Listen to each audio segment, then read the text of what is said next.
그래서 제가 프린트물 말고 또 PPT로 넣어놨어요. 그래서 저희가 웨스트민스터 제4장의 1항 하나님의 창조행위 관련해서 우리 집에 계신 분들은 그냥 들으시고 우리 여기 계신 분들 1항 한번 같이 읽어볼게요. 성자부터 시작. 성부, 성자, 성령이 되시는 하나님은 영원하신 권능과 지혜와 손의 영광을 나타내기 위하여 태초에 무로부터 세계와 그 안에 모든 것을 즉 보이는 것이나 보이지 않는 것을 여태 동안 창조하거나 만들기를 기뻐하셨다. 그리고 모든 것은 다 선하였다. 네, 여기까지가 1장이고 창조에 대해서 다시 앞으로 돌아갈게요. 보면 하나님의 창조 행위라고 돼 있어요. 제가 화면이 안 보이니까 좀 가볼게요. 이제 방금 저희가 읽었던 삼위일체 하나님의 창조 행위라고 하는 건데, 창조라고 하는 것은, 그래서 그 고백의 내용, 요 1항의 내용은 바로 성부, 성자, 성령 삼위일체 하나님께서 자신의 뜻, 하나님의 뜻인 거죠. 하나님의 뜻과 그 다음에 목적이 있어요. 선하신 목적. 창조는 선하게 창조하셨다는 거고, 그 다음에 그것을 따라서 세상과 그 안에 있는 모든 것, 내 쪽에는 안 나와 있지만 보이지 않는 모든 것도 하나님께서 창조를 하셨고, 또 창세기 1장의 말씀을 따라서 6일 만에 창조를 하셨다라고 하셨어요. 그리고 또 그 창조를 보시고 하나님이 보시기에 좋았다라고 하는 본문 그 내용을 계속 반복을 하고 계시죠. 그래서 제가 그 출력문 나눠드린 데 보면 창세기 1장 4절에 처음 빛이 하나님이 보시기에 좋았더라. 처음 만든 빛을 보고 보시기에 좋았더라. 그리고 그 다음에 나오는 창조물에 대해서 계속 보시기에 좋았더라. 보시기에 좋았더라. 네, 좋았다는 말이 굿, 선하다 그런 뜻이죠. 그래서 이제 여기서 살펴볼 내용은 이제 태초에 무로부터 만들었다라고 하는 이 개념이 왜 들어갔을까? 예, 제가 이제 웨스트민스터 신앙고백 말씀드릴 때 이게 기존에 있던 뭐라고 해야 될까요? 그 교리가 만들어지기 이전에 이제 성경이 쓰여지던 시기, 이제 바벨론 포로기 이후에 이 구약의 말씀이 이제 글로는 기록이 됐는데 그때의 배경이에요. 그래서 그때의 이제 고대 근동 지역이라고 하는 거 제가 한번 말씀드린 것 같은데, 한마디로 이스라엘 근처에 있던 나라들, 지금 말하는 이라크, 이란, 이라크, 그다음에 시리아, 그다음에 남쪽으로는 이집트 등등. 그런 나라들에서 이제 신화라고 하는 거, 그때도 이제 종교가 있었으니까, 그때 종교들은 이제 창조를 할 때 그 신이 흙을 빚어가지고 뭔가를 만들었다.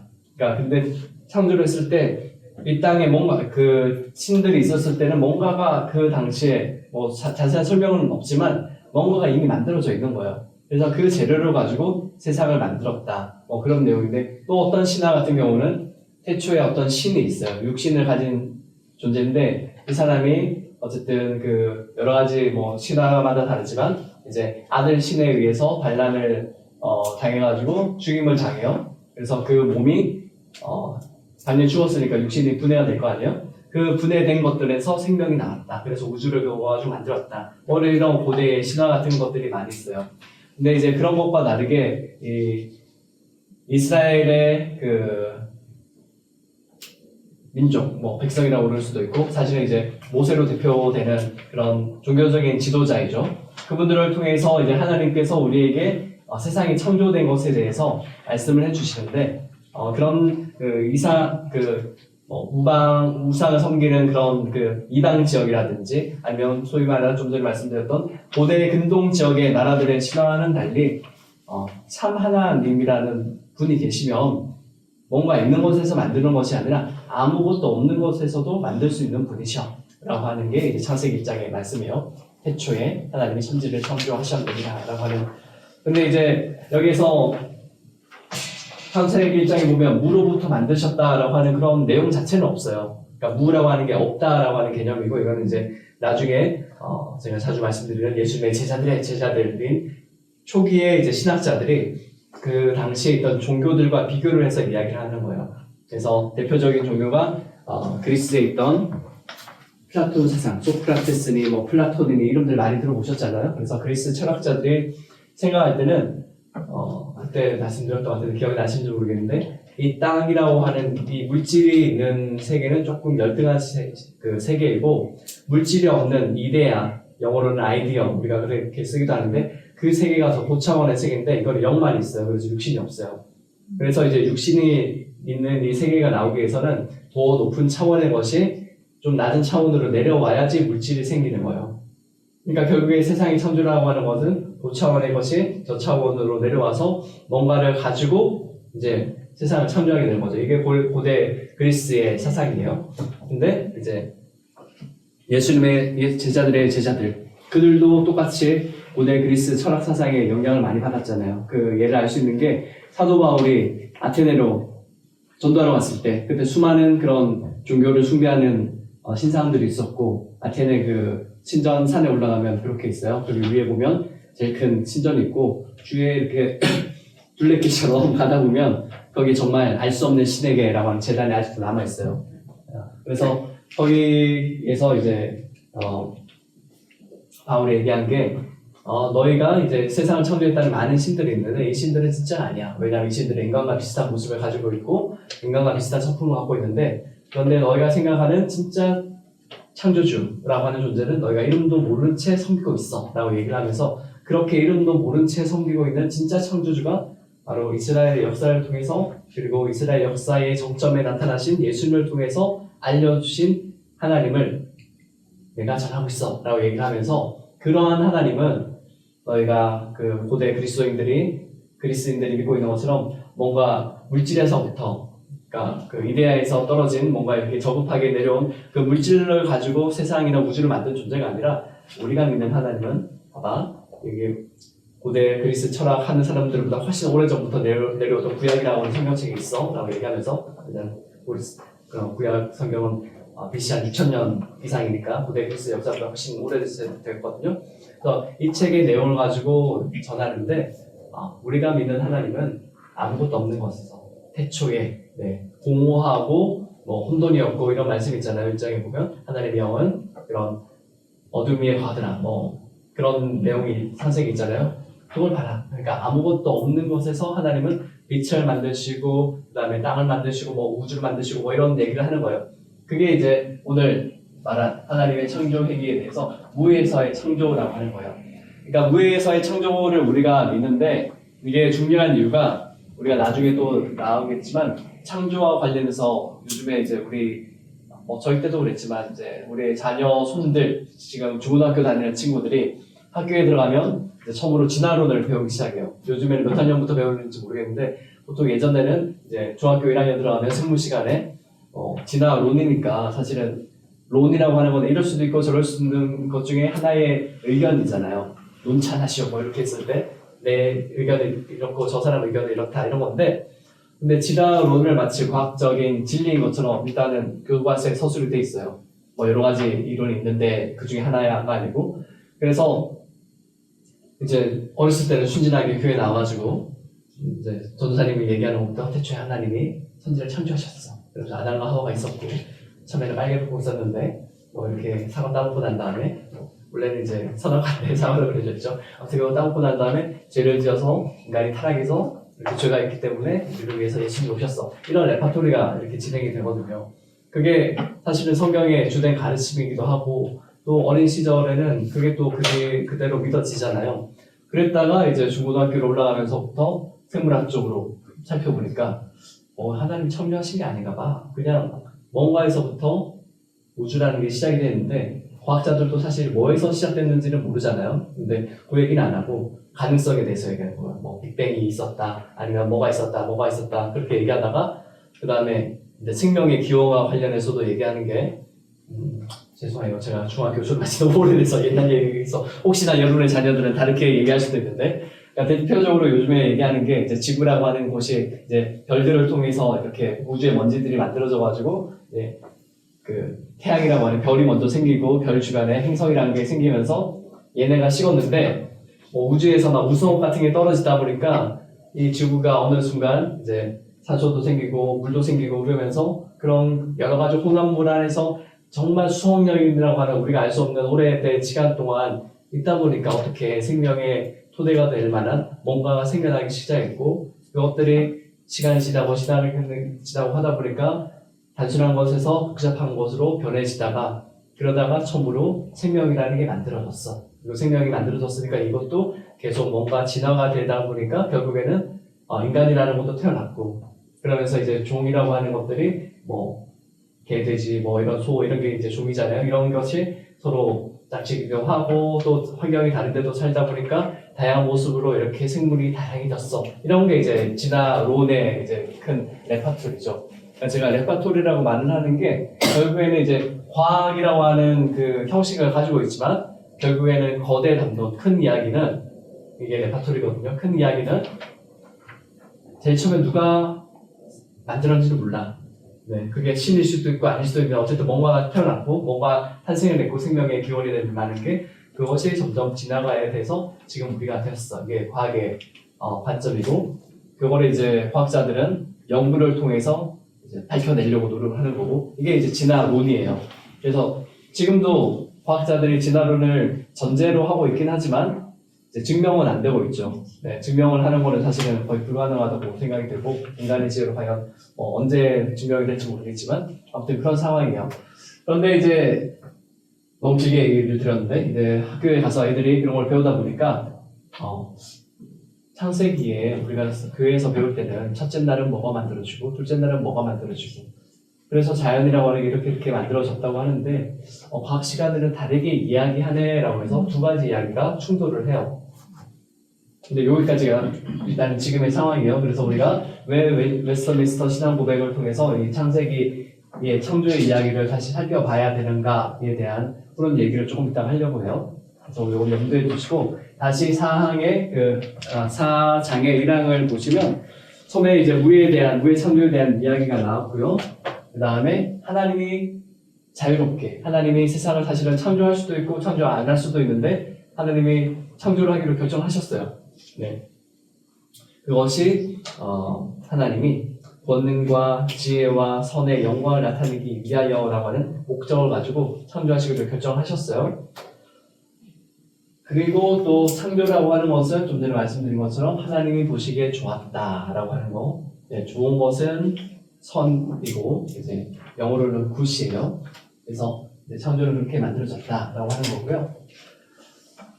성경적인 근거는 너무 우리가 잘 알고 있으니까 넘어갈게요. 창세기 1장, 2장 뭐 쭉 나오고요. 그 다음에 여기 밑에도 나와 있어요. 제가 그 핸드아웃을 나눠 드린 거에 보면 히브리서 1장 2절에도 보고 로마서 1장 20절도 있는데 대체로 일단은 히브리서 1장 2절 한번 제가 읽어드릴게요. 이 모든 날 마지막에는 아들을 통하여 우리에게 말씀하셨으니 이 아들을 만유의 상속자로 세우시고 또 그로 말미암아 모든 세계를 지으셨느니라. 네, 아멘. 이제 우리가 하나님의 창조를 얘기하면 보통은 우리 성부 하나님을 많이 생각해요. 삼일체 하나님을 잘 생각 못하거든요. 그런데 히브리서에도 나오는 것처럼 결국에 이 만유라고 하는 게 모든 우주를 얘기하는 거거든요. 그래서 눈에 보이는 거나 보이지 않는 모든 우주, 이 모든 것을 예수님 때문에 만드셨다라는 거예요. 하나님이 세계를 창조하신 게 물론 하나님의 자유로운 선택이시지만 이유가 뭐라고요? 예수님 때문에. 네, 이게 사실은 큰 이제 신학적인 주제인데 인간이 과연 어떤 존재인가에 대한 대답이 여기에 사실은 담겨 있어서 그렇습니다. 그래서 이제 저희가 지난주에 예정에 대해서 배웠잖아요. 지난주 예정 맞죠? 지난주에 예정이었는데 그 예정에 대해서 제가 말씀을 드릴 때 하나님이 어쨌든 세상을 창조하신 것을 영원전부터 미리 정하셨어요. 근데 미리 정하셨는데 결국에는 세상을 창조하셨잖아요. 그 예정이 결국은 창조까지 가는데 그 창조하신 그 이유, 예정하신 이유가 바로 예수님 때문에라고 하는 거예요. 근데 여기서 예수님은 두 가지의 그 신성과 인성을 두 가지를 다 이야기를 해야 돼요. 그래서 사실은 하나님이 이 세상을 창조하시는 거는 이제 참 인간이신 예수 그리스도께서 이 땅에 이렇게 오셔서 우주 가운데서 사실은 사람으로 태어나기 위해서는 창조가 필요하잖아요. 인간이 그냥 아무것도 없이 띡하고 태어나진 않잖아요. 그러니까 결국에는 하나님이 이 창조를 하시기로 하시는 그 영원한 결심 안에 예수님이 이 땅 가운데서 이제 하나님의 아들이 성자께서 인간으로 오셔가지고 사람들과 소통도 하면서 결국에는 하나님이 어떤 분이신가를 예수님이 보여주려고 하는 그런 계획이 있으시잖아요. 그게 예정이잖아요. 그래서 결국에는 이 예수님이 이 땅에 오셔서 인간처럼 살기 위해서 세계가 만들어진 거예요. 네. 이런 말씀 들어보셨는지 모르겠는데, 네. 신학에서는 이게 예정과 창조를 그렇게 관련을 시켜요. 결국에 이제 세계의 창조라고 하는 것은 하나님이 예수 그리스도라고 하는 참 인간과 이제 하나님이 사실은 이제 세상에 어떤 일이 일어날지에 대해서는 하나님은 뭐 다 예정이니까 알고 계시지만 가능성을 열어두시고 예수님을 이제 이 땅에 인간으로 태어나게 하셔서 우리 인류가 예수님 안에서 하나님께 선택이 되어가지고 이렇게 지금처럼 아주 아름답고 행복하게 살 수 있도록 하나님이 결심을 하신 거예요. 그 예정이 사실은 하나님과 인간 사이에 맺어진 언약이에요. 그래서 그 언약이 실천이 되는 것이 창조예요. 조금 어렵게 얘기하면 창조라고 하는 것은 언약이 구체화된 것이다, 실현이다 라고 얘기를 해요. 그래서 그 반대로 얘기하면 언약이라고 하는 것은 창조가 일어나게 된 근본 이유가 되는 거죠. 그런 식으로 이렇게 신학자들이 말을 이렇게 논리적으로 짧게 얘기를 하기를 좋아하니까 그렇게 얘기를 해요. 그래서 창조 세계라고 하는 것은 결국에는 하나님이 인간과 맺으신 언약, 하나님께서 우리의 하나님이 되어주시겠다. 그리고 인간이 그러한 하나님과 함께 행복한 삶을 살 수 있도록 그런 모든 조건을 바로 예수님 때문에 예수님이 이 땅에서 우리와 함께 이제 우리를 알아가시고 이제 인간으로 살아가시기 위하여 그런 환경을 만드시는 게 결국엔 창조인 거예요. 그래서 이 세계 창조라고 하는 것은 결국에는 예수님의 등장하는 무대가 되는 거예요. 그런 관점에서 오늘 아침에 혹시 새벽에 오셨는지 모르겠는데 칼바르트라고 하는 신학자가 그렇게 설명했어요. 네. 성경에 있는 내용을 그렇게 조금 어렵지만 간결한 말로 요약을 한 거죠. 그게 이제 신학이라고 하는 건데. 그래서 제가 어디까지 했죠? 네, 하나님께서 사람을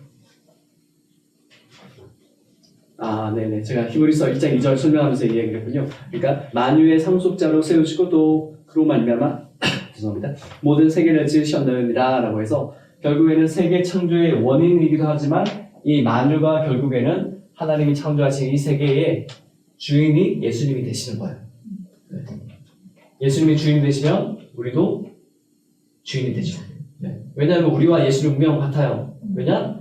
우리가 십자가 안에서 예수님과 하나가 됐잖아요. 성경에 그대로 나왔잖아요. 우리가 세례를 받는 것은 예수님과 함께 십자가에 같이 못 박혀 죽는 거야. 사도 바울이 얘기했어요. 그리고 예수님이 부활하는 거는 우리도 그렇게 예수님 안에서 다시 살아나는 거야. 그런데 예수님이 부활하신 다음에 어떻게 되셨죠? 네, 하늘에 올라가셔서 하나님 우편에 앉아 계시죠. 왕의 오른쪽에 있는 사람은 한마디로 오른팔. 네, 오른팔은 대리의 역할을 해요. 한마디로 하나님이 세상을 다스리시는데 예수님이 거기에 동참을 한다는 얘기예요. 그럼 우리도 똑같이 거기에 동참을 하게 되는 거죠. 이게 복음이에요. 네. 딴 거 뭐 얘기할까 아니고 바로 이 역사가 이게 복음인데 바로 그런 관점에서 이제 예수님을 세계를 지으신 원인이기도 하고 이 세계의 상속자, 이 세계를 하나님과 함께 우리와 함께 다스리도록 모든 것을 물려받으셨다라고 하는 관점에서 이제 상속자가 되는 거예요. 네, 이게 이제 1장에 나오는 성부, 성자, 성령님께서 무 가운데 세계를 창조하시고 그다음에 보이지 않는 것이나 보이는 것이나 다 창조하신 다음에 그 만드신 것을 다 보기에 좋았다, 선하다라고 하시는 거예요. 그냥 예뻐서 선하다는 것이 아니고 바로 예수님이 등장하기에 가장 적절한 무대다. 그리고 인간이 살아가기에 가장 적절한 무대다라고 하는 관점에서 선한 거예요. 네. 왜냐하면 이 세상 가운데 나중에 인간이 살아가면 악한 것도 많이 있잖아요. 하나님이 그거 모르시지 않았을 거 아니에요? 그럼에도 불구하고 선하다, 좋다라고 말씀을 해주신 거는 그런 관점입니다. 이제 다음 장으로 넘어가 볼게요. 네, 오늘 우리가 한번 읽었고 2항인데요. 인간의 창조와 관련되는 부분인데 먼저 2항을 읽어볼게요. 우리 달씩 나눠져 있어가지고 우리 집에서 들으시는 분들 위해서 힘을 주셨다까지 한번 읽어볼게요. 전도서 7장 29절 앞까지 2항 읽을게요. 시작. 하나님께서 모든 다른 피조물을 지으신 후에 사람을 창조하시되 남자와 여자로 지으셨다. 이 사람에게 이성적이고 불멸의 영혼을 주시고 하나님의 형상에 따라 지식과 의와 참된 거룩함을 부어주셨고 사람의 마음에 하나님의 법을 하셨고 또한 그것을 생명을 주셨다. 그 다음 장 넘어가서 해볼게요. 그리고 변할 수밖에 없는 의지의 자유에 맡겨 두심으로써 범죄할 가능성을 버려두셨다. 그는 마음속에 쓰여진 법 위에 선을 아는 나무의 열매를 먹지 말라는 명령을 받았다. 그 명령을 지키고 있는 동안 그들은 하나님과 교제하면서 행복하였고 또한 피조물을 다스렸다. 네, 창조에 관해서는 여기가 끝이에요. 근데 여기서 또 할 말이 많겠죠. 앞으로 다시 돌아가서 자, 사람이 창조가 되었어요. 네. 창세기 보시면 여기도 나오지만 하나님의 형상으로 지음을 받았다라고 이야기를 하고 있어요. 물론 이제 하나님 창조를 하셨는데 남자와 여자를 지으셨다. 그리고 사람에게 지니고 있는 이성적이고 불면의 영혼을 주셨다. 그런 내용도 다 있는데 결국에는 그게 하나님의 형상이라고 하는 한마디로 다 요약이 돼요. 그래서 이제 하나님의 형상이 뭘까? 여기에 대한 신학적인 오랫동안 논쟁이 있어왔죠. 그러면서 이제 구약학에서 그냥 얘기하기로는 하나님은 세상을 다스리는 왕과 같잖아요. 그런데 이 형상이라고 하는 거는 이제 고대 근동 사회에 그때는 이제 지금처럼 이렇게 카카오톡도 없고 뉴스도 없고 하니까 서로 의사소통하는 게 어려웠잖아요. 그래서 왕이 포고문을 내리면 누군가 그거를 써가지고 말 타고 가가지고 읽어줘야 돼요. 그런데 왕이 잘 보이지 않는 지역이 있잖아요. 왕은 사실 왕궁에서나 보이지 또 떨어지면 안 보이잖아요. 그러니까 동상을 세운 거예요. 왕이라고 하는 존재가 진짜 있어. 이렇게 생겼어.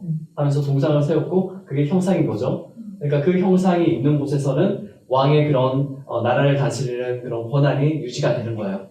그래서 하나님의 형상이라고 했을 때 이제 구약학의 관점에서는 바로 하나님이 세계를 통치하시는 그런 권세를 우리에게 주셨다. 인간에게 주셨다라고 하는 관점에서 형상을 1차적으로 이해를 해요. 네, 그게 뭐 틀린 얘기는 아니고 그런데 그것을 이제 좀 사람들이 악용을 하는 경우가 있어요. 뭐 어디나 마찬가지지만 종교라고 하는 거는 그냥 믿어야 되잖아요. 물론 뭐 좀 지혜로우신 분들은 저 종교적인 가르침이 진짜 옳은가 그런가 뭐 이렇게 생각도 하시지만 일단 교회만이 아니고 어딘가에서 이거는 신의 가르침이야 그러면 신의 가르침이라는데 그걸 누가 거부를 하겠어요. 그렇다 보니까 고대 근동의 사람들 계속 옛날 얘기예요. 옛날 사람들이 우리보다 지혜가 못했던 건 아닌데 어쨌든 그 신의 가르침이 이거다. 신이 이렇게 말씀하셨다라고 했을 때 그 권세에 있어서 복종을 할 수밖에 없는 상황이었죠. 그래서 대부분 고대 왕들이 보면 두 가지를 가지고 자기의 권위를 높여요. 자기는 신의 아들이야. 예전에는 더 고대 근동에는 고대 근동이 아니라 더 옛날에는 5개 사회가 있었다라고 또 얘기를 하지만 그다음에 이제 가부장 사회가 되면서 힘쓰는 걸로 이제 나라를 이룬 사람들이 왕이 되잖아요. 대표적인 예가 이집트의 파라오. 그다음에 동양에도 가면 중국의 그 천자, 황제가 천자잖아요. 하늘의 아들이잖아요. 그리고 파라오도 자기는 태양신의 아들이라고 그러죠. 그리고 또 하나 더 가면 이스라엘에서 왕을 뭐라고 하냐면 왕이나 선지자 하나님의 종이라고 하죠. 네. 종이라는 게 낮은 얘기가 아니에요. 나는 하나님의 종이니까 너네한테 왕이야 이런 얘기예요 사실은. 그래서 우리가 하나님의 종으로 우리 둘러서 훈련받고 있지만 하나님의 종입니다 그러면 당당하게 살아가셔야 되고 그냥 비굴하게 뭐 이렇게 귀천하다 그런 의미는 아니에요. 그만큼 우리가 더 하나님의 종이니까 하나님의 종이 아니니까 높여진다 그런 의미가 담겨 있는데 고백에는 이제 기독교적인 얘기를 좀 나중에 하고 결국에는 이제 인간이 결국에는 이제 그러한 가장 높은 신의 형상으로 지음을 받았다라고 하는 것이 사실은 기독교의 가르침이긴 한데 어쨌든 이제 형상이라고 했을 때는 방금 말씀드린 것처럼 그런 신적인 권위를 대행하는 자라고 하는 의미가 있어요. 또 하나 더는 이제 그렇게만 또 생각을 하다 보니까 제가 어떻게 이 가르침을 이제 기독교나 그런 타 종교에서 왜곡을 했는가 이 얘기하고 있었는데 타 종교에서는 똑같아요. 좀 전에 말씀드린 것처럼 나는 태양신의 아들이니까 너네 다 나한테 복종해. 나는 신적인 존재야 이렇게 되는 거고 그 다음에 하나님의 형상과 관련해서 이제 기독교 세계가 기독교 교회가 역사가 좀 길잖아요. 우리가 2000년 정도 넘게 되는데 초기에는 기독교가 힘이 없었죠. 그래서 저렇게 하나님의 형상을 사람이 갖고 있다 이렇게 얘기해봤자 별로 이렇게 뭔가를 권력을 가지지 못했어요. 그런데 여러분이 잘 아시다시피 313년인가요? 그 기독교로 이렇게 로마가 개종이 되고 그 다음에 결국에는 많은 사람들이 종교를 믿다 보니까 이거는 이제 종교적인 관점 말고 사회학적인 관점에서 보면 결국에는 큰 나라, 큰 제국을 통일해서 다스리기 위해서는 종교가 하나가 있어야 되고 결국에는 왕권을 지지해주는 그런 종교가 필요해요. 근데 그 당시는 그리스 로마 신화였잖아요. 신화가 있던 사회였잖아요. 신들이 여러 명이에요. 단일 신이 아니니까 황제가 뭐 나 제우스의 아들이다 뭐 이 정도 해야지 그나마 이제 신들 중에서 좀 높은데 기독교를 봤더니 이거는 다른 신은 하나도 없고 유일신 여호와만 있는 거야. 그러니까 그리스 문화, 로마 문화에 비교할 게 아니잖아요. 좋아. 어차피 나 신도 안 믿는데 기독교 갖고 와가지고 결국에는 이 종교를 이제 열심히 도와주고 그래서 나를 이제 하나님의 대행자처럼 이렇게 만들어야겠다. 그렇게 이제 로마 시대에 그렇게 많이 했어요. 그러면서 결국에는 이제 초대 교회가 좀 흘러가면서 요즘 우리가 알고 있는 그런 로마 가톨릭 교회 그런 정통으로 이제 중세까지 넘어가는 사이에 모든 교황이 다 기도 열심히 하고 신앙이 있었던 건 아니잖아요. 종교개혁 이전에 우리가 여러분이 뭐 유럽 영화 같은 거 보면 황제가 그 교황한테 이렇게 무릎 꿇고 그러니까 왕이 되는 그런 대관식 같은 거 할 때 그 교황한테 이렇게 관을 수여받고 이렇게 하거든요. 그때는 황제의 힘이 종교적인 힘이 더 커서 유럽의 왕들이 더 약했거든요. 그때 황제가 교황님들이 그때는 좀 나쁜 짓을 많이 했어요. 네. 역사적으로도 그렇게 나와 있어요. 결혼 안 해놓고 결혼하면 안 되는데 이렇게 뭐 아들 딸도 있고 뭐 돈도 많이 이렇게 챙기고 그 다음에 결국에는 힘 있는 왕이 황제 만들기 위해서 자기 뭐 이렇게 조카나 누구 황제 만들고 그 교황 만들고 이런 일이 있었거든요. 그러다 보니까 결국에는 기독교도 그렇게 타락하는 일들이 생겨나죠. 결국에는 하나님의 형상을 결국에는 이제 교황으로 갖고 오는 거예요. 인간 중에서 내가 그리스도의 대리자야 라고 얘기하면서 그리스도의 종, 하나님의 종이니까 원래는 섬겨야 되는데 똑같이 난 인간의 종이 아니야, 왕의 종이 아니야, 난 하나님의 종이니까 내가 더 힘이 있어. 그렇게 되는 과정이 있어왔고 그래서 이제 로마 가톨릭 교회가 나중에 계속 타락하고 하다 보니까 우리가 종교개혁까지 한 거죠. 그래서 이제 하나님의 형상이라고 하는 것을 그렇게 권력과 이런 세속 사회를 다스리는 권력과 연결을 시키는 게 그렇게 결국에 가서는 선한 결과가 일어나진 않아요. 그래서 우리가 교회가 하나님의 형상을 닮아서 열심히 뭐 세상을 섬기고 해야 됩니다. 그런데 그게 이제 뭐라고 해야 될까요? 좀 다른 포인트로 가게 되면 그래 교회가 우리 크리스찬들이 지금 선거해가지고 한 사람으로 이렇게 밀어주려면 교단도 좀 맞춰야 되는데 뭐 이렇게 해가지고 예를 들어서 우리 기독교가 한 1000만 좀 된다고 쳐요. 지금은 300만 정도인데 그러면 4명 중에 1명이 대통령 뽑으면 대통령 될 수 있잖아요. 그럼 그 교회의 지도자가 얼마나 큰 힘을 갖게 되겠어요. 그렇게 타락할 수 있다는 거예요. 그래서 이제 하나님의 형상이라고 하는 거는 그런 권력으로 생각하지 말고 이제 하나님의 형상이다라고 한 다음에 이제 창세기 1장 26절에 그 말씀이 나오는데 그 뒤에 이어져서 하나님께서 하나님의 자기 형상을 따라 창조를 하셨는데 남자와 여자를 만들고 이렇게 이어져요. 그래서 하나님의 형상을 그냥 얼굴이 어떻게 생겼다, 뭐 성품이 어떻다 이게 아니라 남자와 여자라고 하는 존재. 결혼하신 분들 알겠지만 너무 다르잖아요. 서로 이해를 못해요. 저도 한 10년 살아가고 있지만 저는 저 아내를 엄청 사랑합니다. 여기다 있고 제가 설교 때도 막 얘기하시는데 너무 사랑하지만 이해는 못할 수 있잖아요. 그게 이제 성경의 비유예요. 남자와 여자를 만드시고가 솔직히 같은 종이라고 볼 수 없어. 이게 생김새도 다르고 그런데 하나님의 형상이 돼요. 그런 관점에서 저거는 정말 서로 다른 그런 인격체가 공동체를 이루어서 사랑으로 살아내는 거. 그게 하나님의 형상이야 라고 해석을 하는 이제 신학자들이 생겨났어요. 그러면서 이제 하나님의 형상을 권력이 아닌 서로 사랑하기 위해서는 서로 다른 사이에 희생을 해야 되잖아요. 부인이 예를 들어서 뭐 아침에 뭘 먹고 싶어요. 임신해가지고 막 예전에는 뭐 요즘에는 겨울에도 날이 나오니까 뭐 한여름에 뭐 안 나오는 거를 뭐 홍시를 먹고 싶어요. 뭐 여러 가지 뭐 옛날에 뭐 그런 거 있잖아요. 이해가 안 돼. 근데 사랑하니까 해주잖아요. 그리고 또 부인들이 많이 희생하는 거. 남편이 침대에서 자면 코 너무 많이 불잖아요. 근데 그거를 참으시는 그 소리를 들어야지 잠이 잘 오신다는 저는 이해가 안 되지만 그런 분들이 있잖아요. 그게 가능한 게 바로 하나님의 형상이다. 네. 그게 사랑의 공동체다라고 하는 거예요.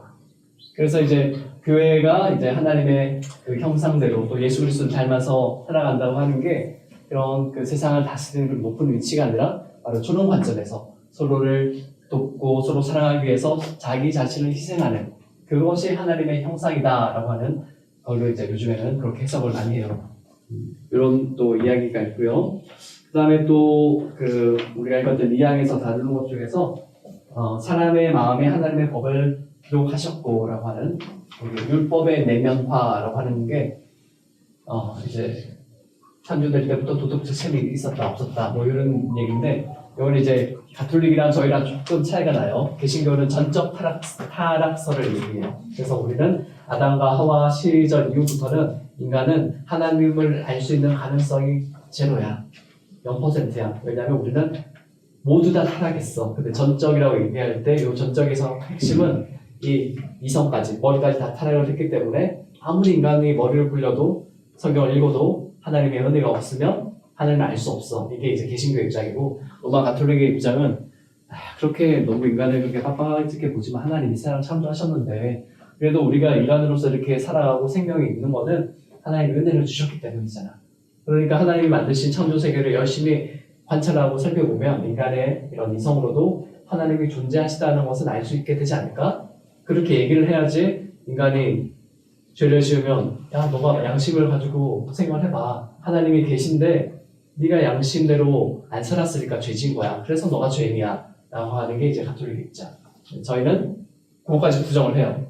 네. 그럼 다른 뭐 설명이 있어야 될 거 아니에요? 그건 이제 나중에 이거는 어디에 나오는가 하면 네, 은혜와 관련되는 그런 부분에 나온 것 같아요. 그때 나중에 말씀을 드리고 어쨌든 이제 요 그 웨스트민스터 신앙 고백에서는 양심이 아니고 율법이라고 하는 거, 하나님의 법이라고 하는 거죠. 그것이 이제 현대어로 번역하면 사실 양심이긴 한데 어쨌든 저 시대에는 인간이 도덕적인 그런 책임을 알고 있어, 가지고 있어라고 이렇게 생각을 했어요. 그게 뭐 완전히 틀린 얘기는 아니고 그냥 가톨릭과 개신교가 좀 관점이 다르다는 것이 틀린 건 아니니까 어쨌든 이 웨스트민스터 신학에서는 사람의 마음에 하나님의 법을 기록하셨다라고 하는 게 우리의 마음속에 하나님의 그 하나님이 무엇이 옳은 것이고 그른 것이라고 하는 그 율법적인 판단을 우리가 할 수 있는 그런 그 능력을 가지고 태어났다라고 하는 그런 인간에 대한 속성에 대한 얘기고요. 그 다음에 또 더 중요한 게 이제 변화할 수 있는 자유의지라고 하는 거. 이제 자유의지라고 하는 게 뭐 어렵게 생각하지 마시고 하나님이 인간이 뭔가를 결정하도록 허락을 해주셨다. 이런 관점이에요. 그래서 하나님이 아담을 창조하셨는데 사실은 계속 그냥 에덴 동산에서 살았으면 우리가 이렇게 고생 안 하고 이렇게 일 안 하고 이렇게 맨날 이렇게 바나나만 따먹고 이렇게 옷도 안 입고 그냥 따뜻하게 살았을 텐데 행복하게 살았을 텐데 아담이 괜히 지어가지고 우리 힘들게 사네 이렇게 생각할 수 있잖아요. 근데 아무튼 그런 관점에서 아담에게 하나님을 찬양하면서 거짓말 안 하고 그냥 계속 영원히 살 수 있는 가능성도 있었고 그리고 지금 유혹에 넘어갈 수 있는 가능성도 있었다라고 얘기를 하고 있어요. 그런데 이제 범죄할 가능성도 하나님께서는 가지고 두셨어요. 우리가 지난 시간에 배웠던 것 중에 하나가 그 하나님께서 제가 살짝 헷갈려 새가 죽어서 얘기했는지 여기서 얘기하는지 헷갈리는데 하나님께서 세상을 창조하실 때 인간이 죄 지을 수 있는 그런 모든 가능성에 대해서 그런 위험을 뭐라고 해야 되나 그 대가에 대해서 다 책임을 지시고 창조하셨다. 제가 지난 시간에 얘기하거든요. 아무튼 그런 내용이 있어요. 그래서 결국에는 하나님은 전능하신 하나님이기 때문에 그런 인간이 뭔가를 잘못 선택을 해도 자유의지로 잘못 선택을 해도 그것까지 다 책임지실 그런 능력이 있는 전능함을 가지신 분이시기 때문에 그렇게 인간에게 자유를 주신 거예요. 만약에 하나님이 자유의지를 안 주셨으면 우리는 죄 안 짓고 살 수 있잖아요. 근데 그렇게 되면 하나님이 원하시는 인간다운 인간이 아닌 거예요. 그거는 약간 로봇인 거죠. 우리의 관점으로 보면. 그런 존재라면 하나님은 영원히 살고 싶지 않으신 거예요. 그래서 완전하게 하나님이 자유의지를 줘도 하나님을 선택할 수 있도록 그렇게 만들 존재를 창조를 하셨어요. 이제 그런 관점이고요. 그래서 그들은 인간들이죠. 그들은 마음속에 쓰여진 법 위에도 선악을 아는 나무의 열매를 먹지 말라는 명령을 받았다. 이건 이제 아담 얘기죠. 초대 인간의 원형이라고 하는 그래서 그 명령을 지키고 있는 동안 그들은 하나님과 교제하면서 행복하였고 또한 피조물을 다스렸다라고 하는 최초의 인간인 아담에 대한 이야기가 여기에 남아 있습니다. 근데 이제 최초의 인간 아담과 관련해서 인간 창조와 관련해서 이제 우리가 조금 얘기를 나눌 건데 여기 내용이 없어요. 그래서 여기까지 요거랑 좀 인간의 사명과 자유 이런 것과 조금 관련이 될 수도 있는데요. 일단 인간은 하나님을 아는 지식을 가진 존재로 창조가 되었다라고 이제 전제를 좀 전에 말씀드렸고, 인간은 또한 자유의지도 가진 존재이다. 그런데 자유의지를 가졌으니까 자기 마음대로 하면 거기에 대해서 하나님 물론 해결은 해주시지만 인간이 만약에 죄를 지으면 죄의 대가를 받게 되는 거예요. 그래서 책임도 있는 존재이다라고 되어 있고, 그다음에 선악과를 따먹지 말라라고 하는 거는 인간을 시험에 빠뜨리기 위해서 하나님이 내가 이렇게 했는데 끝까지 음식 먹나 안 먹나 지켜봐야지 이게 아니라 하나님께서 이제 인간을 언약적인 파트너로 우리가 예수님이 이 땅에 태어나신 것이 결국에는 하나님과 사람 사이에 맺어진 언약이라고 했잖아요. 그 언약의 관계가 바로 선악과를 통해서 이렇게 나타나 있다라고 이렇게 얘기를 하고 있고요. 근데 이제 요 얘기를 하면서 그 인간에 대해서 이제 아담에 대해서 어떻게 한번 얘기를 드릴 텐데 우리가 아담이라고 그러면 원래 뜻이 뭔지 아시죠? 아담이 원래는 뜻이 흙이라는 뜻? 네, 흙이라는 뜻이에요. 먼지, 흙. 네. 흙에서부터 나왔으니까 너를 아담이라 일컫는다 이렇게 얘기를 해요. 그래서 아담으로부터 만들었으니 너는 아담이야 뭐 이렇게 히브리어도 그렇게 돼 있어요. 근데 이제 그 아담이 그 고유명사로 최초의 인간인 이제 아담이 되는 거예요. 그러니까 최초의 인간은 한 사람이잖아요. 그래서 한 명인데 그런데 이제 사람을 가리킬 때도 아담이라고 써요. 그러니까 복수 집단 명사 뭐 이렇게 좀 복잡한데 하여튼 사람들의 무리도 아담이라고 일컬어요. 그래서 이제 우리가 이제 원죄에 대해서 얘기를 할 때 우리가 창세기와 관련해서는 사실 인간의 창조와 관련해서는 원죄에 대한 좀 그런 논의가 있잖아요. 아담이 만약에 선악과 안 따먹었으면 그냥 우리는 계속 잘 살 수 있었는데 라고 하면서 이제 그 우리의 인류의 조상으로 창세기에 나오는 그 존재에 대해서 우리가 생각을 하기 쉬운데 그런데 그래서 원죄와 관련해서 우리가 예전에 혹시 여러분이 교회 주일학교나 다니실 때 아담이 죄를 지었기 때문에 그 자손이 태어날 때마다 그렇게 이제 부부가 이렇게 결혼해서 아기를 낳으면 그 육체적인 관계를 통해서 그 아기에게도 죄가 물려받고 그게 원죄야라고 얘기를 하고 그 다음에 인간이 태어나가지고 자기가 죄를 범하면 그는 자기가 범했으니까 자범죄야 그렇게 구별하면서 가르쳤던 적이 있어요. 네. 모르시는 거 보니까 교회 학교를 어렸을 때 안 다니셨거나 나중에 이렇게 드신 분도 있을 수 있는데 뭐 그게 중요한 게 아니고 그래서 이제 예전에는 그렇게 가르쳤는데 그게 사실은 이제 설명하기가 쉽기도 하고 그다음에 사실은 그렇게 설명을 해야지 죄 안 지려고 좀 무섭기도 하고 아무튼 그런 게 있어가지고 예전에는 좀 그랬어요.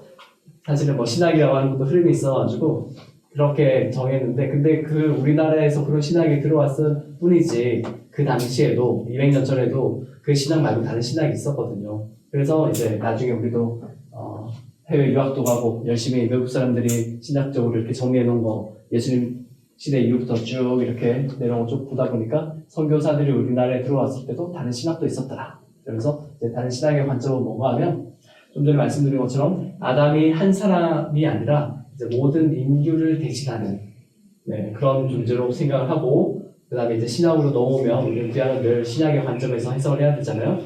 그 한 사람 대신에 결국에는 예수님이 오셨잖아요. 그러니까 한 사람을 위해서 제가 세상에 들어왔는데 결국에는 예수님이 십자가에 돌아가심으로 말미암아 모든 인간이 구원을 받잖아요. 이게 약간 수학적으로 보면 약간 이상하죠. 한 사람이 죄를 갖고 왔는데 왜 모든 사람이 한 사람 때문에 다 죄가 용서함을 받나? 이 관점에 가도 예수님께서 그냥 한 사람 그 최초의 인간 그 아담을 얘기하는 것이 아니라 모든 인간이라고 하는 모든 우리 여기에 앉아 계신 우리 모든 존재 그리고 사실은 역사적으로 보면 인간이라고 불리던 종이 많이 있었어요. 우리가 뭐라고 그러죠? 호모, 사피엔스, 해가지고 여러 가지 이름 있잖아요. 근데 인간과 비슷한 종도 옛날에 있었겠죠. 머리는 조금 떨어졌고 그렇겠지만 인간처럼 살았어요. 성경에도 유사하게 기록이 돼 있어요. 이거는 과학적으로 이렇게 증명까지는 아니지만 가설로 충분히 얘기를 하고 있는데 이미 멸종된 그 인간도 사실 하나님께서 창조하신 그런 인류의 다양성 중에 포함될 수 있잖아요. 근데 여기까지는 이제 좀 과학적으로 가는 거니까 너무 가는 거고, 일단 이제 지금 우리 현생 인류, 네, 우리가 잘 아는 맨날 얘기하는 미국 사람, 뭐 이스라엘 사람, 뭐 러시아 사람, 아프리카 사람, 우리가 아직 종이 안 밝혀진 저기 어디 밀림이나 섬에 살고 있는 사람, 그 사람까지 전부 다 하나님께서는 하나의 아담으로 보시는 거예요. 그렇기 때문에 그 아담을 대신해서 예수님 안에서 예수님이 결국에는 모든 그 아담을 대표하는 인물, 그리고 포함하는 인물. 대표랑 대리가 좀 개념이 조금 다른데 한국말로 비슷한데, 대표는 사실은 뭐 한 사람이 전부 다를 이렇게 대신한다 그런 개념이고, 네, 대리는 한 사람이 전부 다를 포용하고 있어요. 그래서 예수님은 대리와 대표 둘 다를 하시는 분인데, 결국에는 예수님이라고 하는 나사렛의 한 남자가 이제 그냥 몸으로 보면 인간의 한 명인데, 신학적인 관점 그리고 하나님의 관점에서 볼 때는 그 예수님 안에 온 세계가 포함이 되어 있는 거예요. 네, 이건 이제 신앙적인 고백이긴 한데, 왜냐하면 하나님이 세계를 창조하셨으니까 하나님의 아들이신 예수 그리스도께서도 세계보다 크신 존재이잖아요. 근데 세계보다 크신 존재가 세계 안에 들어와 있어요.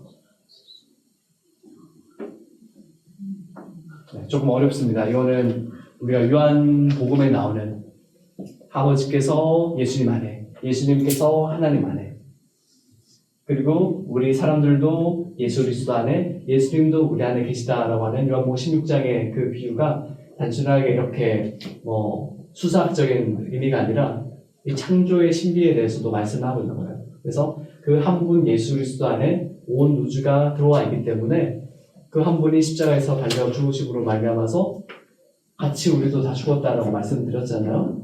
그냥 뭐 감정적으로 기도하면서 그냥 느낌적으로 죽은 게 아니라 정말 예수님 안에서 모든 인류가 죽은 거예요.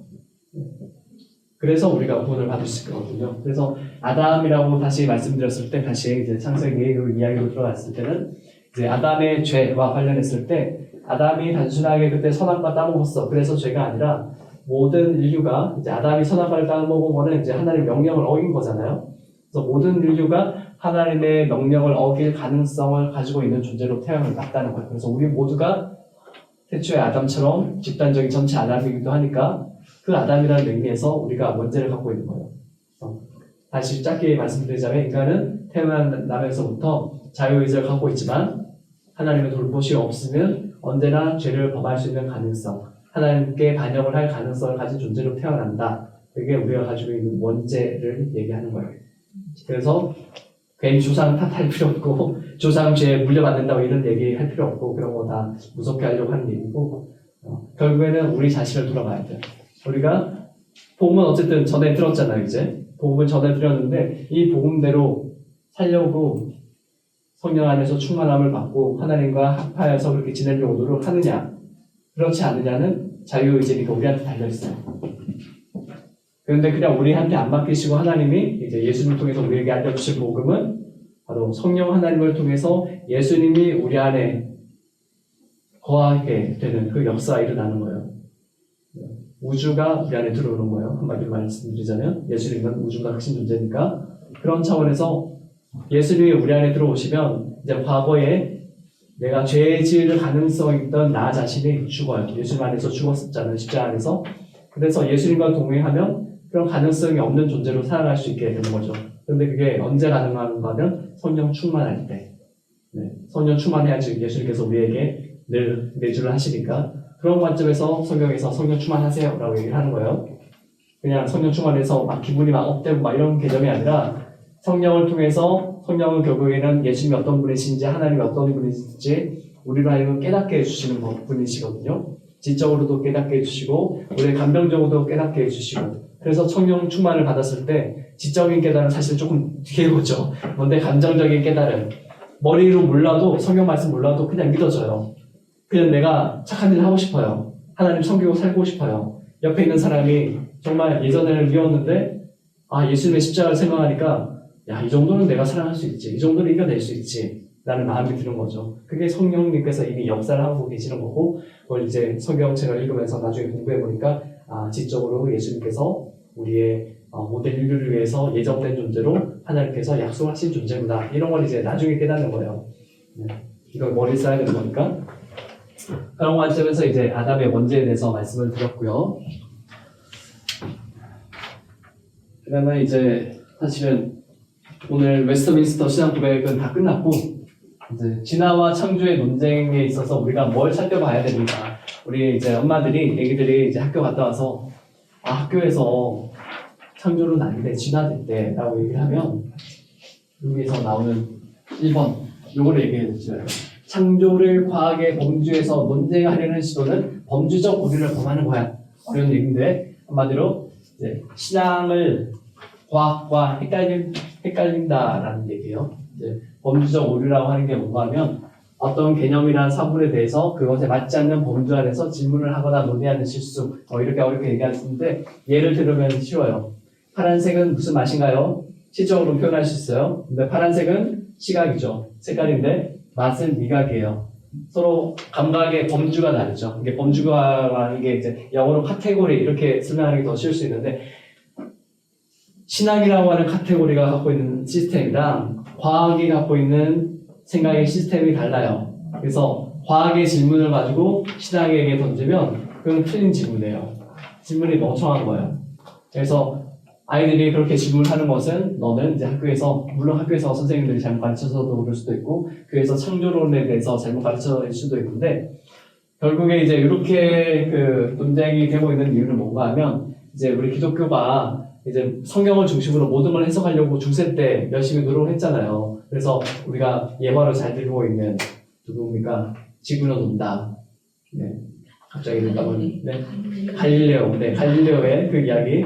그걸 이제 예시로 들었는데 나중에 얘기 들어보니까 그것도 원래 그런 이야기가 아니라고 하는데 아무튼 이제 교회와 과학자의 싸움의 대표적인 예로 그 얘기를 해요. 이제 프레임의 패러다임의 전환을 얘기하면서 이제 천동설이냐 지동설이냐 그렇게 얘기를 하면서 결국에는 교회가 과학을 받아들이지 않고 결국에는 교회도 성경을 보지만 나름대로 그 교회 안에서 그 당시의 과학적인 사고를 가지고 천동설을 만든 거예요. 결국에는 성경을 교회도 과학의 관점으로 본 거고 이 과학자들은 이제 같은 과학의 관점인데 이 사람들은 더 관찰을 잘해가지고 정확한 지동설이라고 하는 걸 주장한 거고 교회는 그 당시에 과학을 같이 공부했는데 덜 공부를 하다 보니까 그리고 또 교리라고 하는 거에서 얽매여가지고 세계의 중심은 인간이어야지 그러니까 지구가 가운데 있고 세상이 도는 거지 라고 생각을 한 거예요. 결국에는 신학이라고 하는 성경의 가르침을 교회도 그 당시에 과학의 관점으로 노력하다 보니까 결국에는 교회의 창조론이라고 하는 것도 과학적으로 증명이 가능하다는 식으로 노력을 했어요. 네. 그게 요즘은 아니죠. 몇십 년 전부터 창조과학회라고 교회에서 많이 인기가 있어요. 그거 들으면 창조과학회 얘기 들으면 정말 천지창조에서 나왔던 그 6일간의 천지창조가 실제 과학적인 관점으로도 증명이 되는 것 같고 막 이렇게 얘기를 하는데 사이비과학이에요. 한마디로 말씀드리자면 사이비과학이고 성경을 그런 관점으로 읽으면 안 돼요. 핵심은 그거예요. 문점은 성경을 과학의 눈으로 읽으려고 하지 마. 그게 진화론과 창조론이 논쟁하게 되는 데 대한 대답이에요. 그래서 내용 설명을 드리자면 자, 성경이라고 하는 거는 누가 세상을 창조했는가라고 하는 그 질문을 던져요. 왜냐? 이 세상의 창조주가 누구인지 알아야지 우리가 어떤 존재로 살아갈 수 있는지 알 수 있잖아요. 창조주가 우리가 성경에서는 선한 창조를 이야기하잖아요. 그런데 고대 바벨론처럼 세상은 인간을 그냥 신을 섬기는 노예로 만들었어.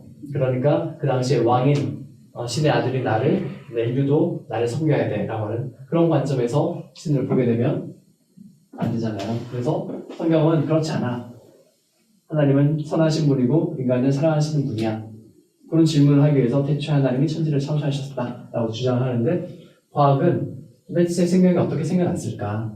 또 세상이 어떻게 이렇게 지금의 상태가 되었을까? 거기에 대한 궁금을 가진 거예요. 질문이 다르잖아요. 카테고리가 달라요. 네. 그 다음에 또 하나 성경은 왜 존재하는가 라고 하는 건데 과학은 무엇이 어떻게 존재하는가에 대한 질문을 던지고 있고요. 왜에 대한 대답은 과학은 못해요. 근데 할 수 있는 것처럼 얘기를 하는 것도 사실은 과학이 거짓말하는 거예요. 과학자들이 그렇게 얘기하는 사람. 네. 진화론적으로 설명할 수 있는 부분이 있고 없는 부분이 있는데 그거를 얘기 안 하는 거죠. 그 다음에 마지막에 세상은 하나님이 뜻 안에 있는가? 하나님은 세상을 사랑하고 돌보시는가? 뭐 그런 얘기 같은 질문을 할 수 있고 이제 과학자들은 이 자연 세상이라고 하는 거, 현상이라고 하는 게 도대체 어떤 방식으로 구성이 돼가지고 세상이 지금 이렇게 돌아가고 있는가? 사실 이 메커니즘이라고 하는 뜻도 사실은 이제 기계학적인 얘기예요. 그래서 예전에 이제 뉴턴 시대 이전에 한참 세계가 그 시계가 그 기술 중에서는 그 당시는 엄청 발전된 기술이었거든요. 그래서 하나님을 시계를 만든 사람. 그래서 하나님은 시계를 세상이 고장나면 시계로 고치는 분. 그래서 시계 수리공으로 비유를 했어요. 그 다음에 가장 과학이 발전한 게 요즘 이전에 컴퓨터라는 게 있었죠. 그래서 하나님은 정말 너무나 똑똑하신 분이기 때문에 세상을 수학적으로 엄청나게 계산을 해놓으셨어. 그래서 하나님의 계산은 틀리지 않잖아. 그래서 하나님의 예정이라고 하는 것도 틀리지 않을 거야. 컴퓨터를 비교를 했다가 요즘에 인공지능이 나오니까 그 다음에는 얘기가 나오겠죠. 정신적으로 가장 진화한 존재, 인간의 진화되는 그 속도를 넘어선 우주를 능가하는 그런 존재가 신이 아닐까. 결국에는 과학적인 사고예요. 이 세계가 이미 만들어져 있고 그것들이 그 창조 세계 안에서 뭔가 계속 발전했을 때 최고의 존재가 되면 그것이 인간보다 뛰어나니까 신이지 않을까 그런 관점이거든요. 그것도 사실 가설이죠. 그래서 결국에는 카테고리에 오류가 있다라고 하는 거, 범주적인 오류가 있다. 그게 진화론에 대한 답이고요. 그래서 이제 또 같은 얘기인데요. 창세기 1장을 읽고 이것이 진화론과 충돌한다, 진화론과 맞지 않는다라고 얘기하는 거는 시를 읽고 창세기 1장을 시라고 볼 수 있죠. 그래서 과학 공식과 비교하는 것처럼 맞지 않다라고 얘기하는 거고요. 그래서 결국에는 하나님이 세상을 창조하셨는가라고 하는 것은 신앙의 질문이고 그 다음에 세포가 어떻게 진화를 했는가라고 하는 것은 자연과학의 질문이다라고 하는 서로 질문의 카테고리가 다르다. 그래서 이 둘을 혼돈해서 진화를 인정하게 되면 창조론을 부정하는 것이다. 그렇게 주장을 한다든지 아니면 우리가 창세기를 보니까 진화라고 하는 것은 전혀 가능성이 없어. 하나님은 세상을 창조만 하셨어. 라고 얘기를 하는 건데 둘 다 틀렸다라고 하는 얘기고 근데 여기 다음에 가서 과학과 이제 그 신앙의 관점에서는 여러 가지 계속 얘기가 되는데 그거를 요약해서 또 유명한 또 우리 칼바르트 선생님이 자기 또 조카 딸에게 편지를 썼어요. 요 얘기를 읽으면 사실 앞에서 했던 얘기가 너무나 잘 요약이 되어 있기 때문에 위대한 신학자는 이 어려운 얘기를 어떻게 쉽게 얘기하나 간략 명료하게 얘기하나 그런 걸 알 수 있어요. 그래서 크리스틴이라고 하는 조카가 있었는데 물론 저번에 인공지능이 만들었기 때문에 저렇게 안 생겼어요. 아무튼 독일 분이 스위스 분이신데 여기 한번 읽어볼게요. 세미나에서 아무도 이런 걸 설명해 주지 않았니? 이거는 이제 크리스틴이 저렇게 창조와 과학의 그런 관계에 대해서 설명을 했을 때 이런 앞에 편지의 내용인데요. 성경의 창조 이야기를 진화론 같은 과학 이론과 비교하는 것은 마치 파이프 오르간과 진공 청소기를 비교하는 것만큼 부적절하단다. 이 둘 사이에는 조화는 말할 수도 없고 그렇다고 모순이라고도 할 수도 없다라고 얘기를 하고 있고요.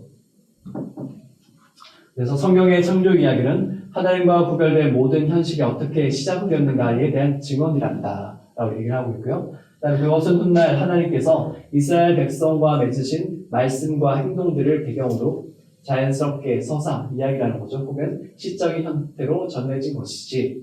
시는 시편 있잖아요. 잠언 이런 거. 그 다음에 반면 진화 이론이라고 하는 거는 같은 현실, 이 세상의 현실이에요. 이 같은 현실을 그 내적인 연관성 속에서 좀 어려운 표현이지만 우리가 알고 있는, 우리가 인간이 경험하는 그런 안에서 설명을 하려고 노력을 하는 거예요. 결국에는 이 세계 밖에 있는 하나님에 대해서는 가능성을 생각 안 하는 거죠. 그래서 당연히 그건 과학적인 가설의 형태로 표현이 된다라고 얘기를 해요.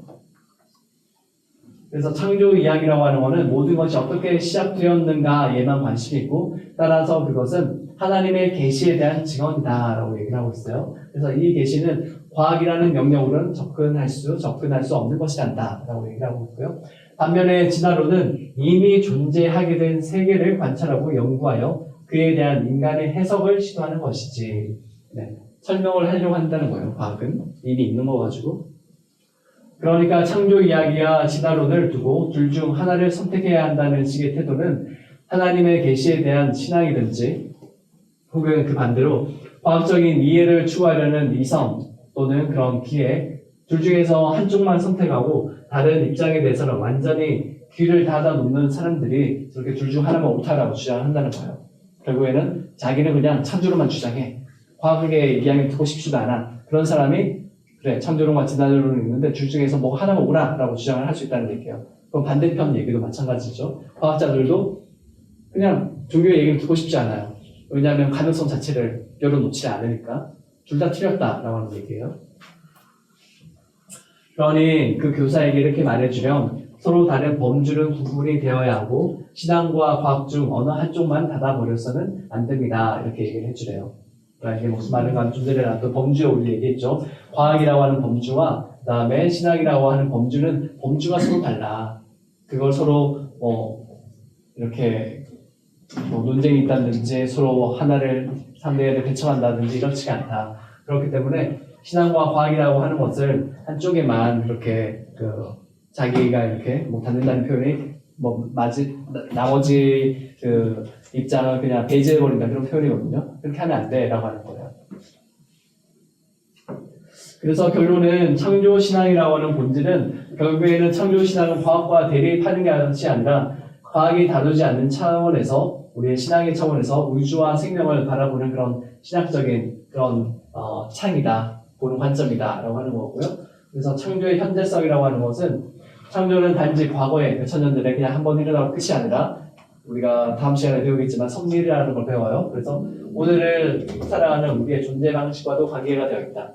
그러니까 물론 섭리도 있지만 우리가 어떠한 존재로 이 땅에서 우리가 태어나게 됐는지를 우리가 믿는 방식에 따라서 이 세상 어떻게 살아갈 건가 알 수 있는 거죠. 그래서 여러분이 많이 들어보신 카르페 디엠이라고 하는 말 있죠. 오늘만 살고 죽어라는 얘기인데 오늘이 중요하다 그런 얘기인데 결국에는 미래가 없는 사람들이 하는 얘기죠.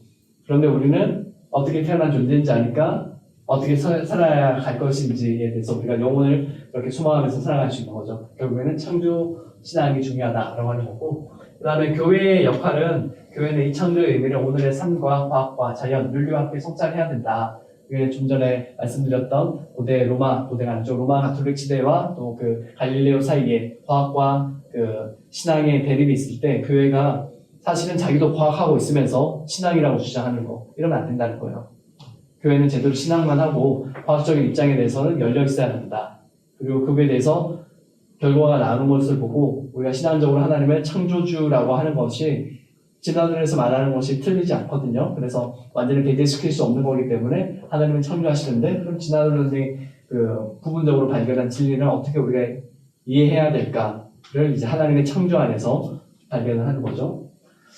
그리고 당연히 이제 윤리라고 하는 것도 이제 과학은 사실 윤리를 말하지 않잖아요. 근데 인간에게는 어쨌든 윤리가 있고 그 윤리의 기준이 바로 우리가 믿는 신앙이다. 네, 그런 관점도 있고요. 그래서 결국에는 성경을 근거로 해서 진화론을 문방을 하든지 아니면 과학으로 창세기 1장을 검증하려고 하는 태도 모두 다 범주적인 오류가 있다. 그래서 아무리 그들 뜻해 보이고 은혜로워 보이도 창조과학회 이런 데 가서 듣는 거는 시간 낭비.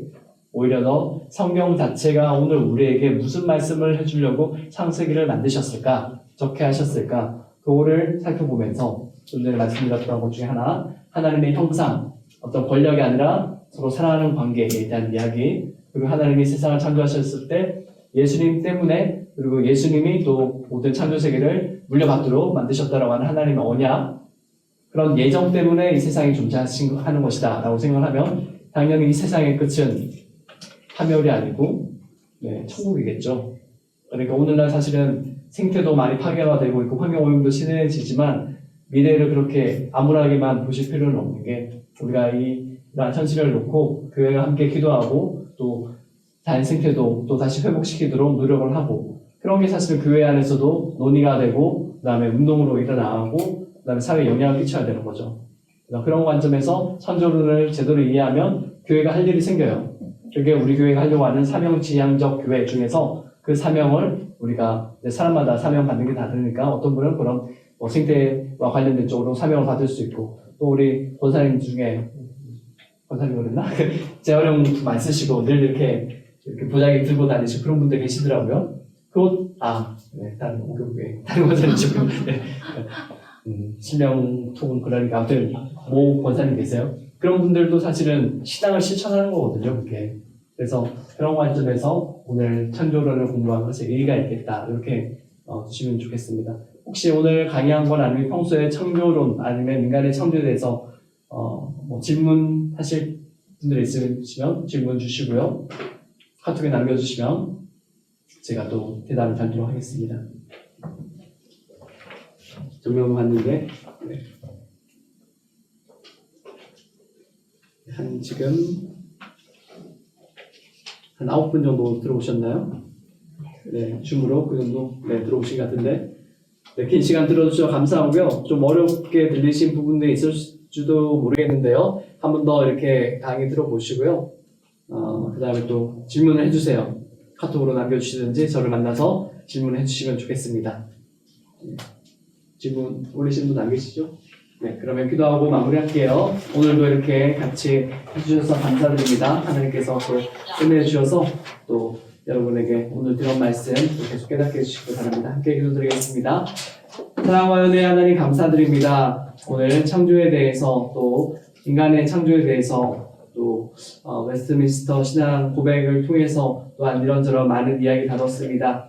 아버지 하나님, 우리가 창조의 이야기를 통해서 하나님께서 우리를 어떠한 존재로 만들어 주셨는지 잘 생각하게 하시고, 또한 오늘 우리가 이 땅에서 살아가는 그런 우리의 존재의 목표와 또한 우리의 삶을 위해서 아버지 하나님 그 창조의 이야기가 큰 도움이 되기를 원합니다. 아버지 하나님, 하나님께서 우리를 정말 예수 그리스도와 함께 행복하게 살아가도록 이 우주를 창조하시고 특별히 이 지구 가운데 그리고 또한 한국이라고 하는 이 나라 위에 우리 태어나게 하셨는데 아버지 하나님, 우리와 언어와 다르고 또한 모습이 다른 많은 인류가 있습니다. 아버지 하나님, 형태는 정말 다르지만 하나님께서 사람으로 부르셨고 아담으로 부르셨으니 아버지 하나님, 우리가 예수 그리스도 안에서 한 아담으로서 서로를 배제하지 않고 서로를 사랑하면서 살아가게 하시고 우리의 서로 다른 모습이나 또한 서로 다른 심지어 종교까지 있더라도 하나님의 자녀로서 우리가 생각하면서 품어줄 수 있도록 하시고 또한 아버지 하나님, 우리가 전도를 통하여서 하나님을 모든 세상에 알 수 있도록 아버지 하나님, 우리에게 사명지향적 교회 또한 선교적 교회 될 수 있도록 우리 인도하여 주시옵소서. 아버지 하나님, 특별히 성령 하나님께서 이 시간 우리에게 지혜 주셔서 오늘 배우고 들은 이야기 생각나게 하시고 말씀 읽을 때마다 기억나게 하셔서 우리의 모습을, 우리의 또한 현재의 신앙을 아버지 하나님 업그레이드 시킬 수 있도록 더 깊어질 수 있도록 더 예수 그리스도와 더 깊은 관계 유지하면서 삼위일체 하나님의 그런 사랑의 교제 안으로 들어갈 수 있도록 우리 인도하여 주시옵소서. 하나님, 특별히 특세 기간입니다. 건강 잃지 않도록 지켜주시고 우리가 어디에 있든지 간에 하나님 나라를 위하여서 주님의 교회를 위하여서 또한 교회를 섬기시는 우리 한경구 후임 목사님과 또한 목사님들 또한 장로님들 또 교회에서 봉사하시는 우리 성도님들과 권사님들 아버지 하나님 집사님들 다 지켜주셔서 우리가 정말 창조하신 목적을 기억하면서 예수 그리스도를 위하여서 예수 그리스도의 뒤를 따라 살아가는 교회 되도록 인도하여 주십시오. 인도하여 주시옵소서. 감사드리며 예수님 이름으로 기도드립니다. 아멘. 감사합니다. 인도하시고요. 네, 다음 주는 말씀드린 대로 휴강할게요. 그 성경률 전날이라서 저희가 조금 피곤해서 전날 학교에 왔습니다. 그래서 휴강하고 다른 날 보충을 해드리도록 하겠습니다.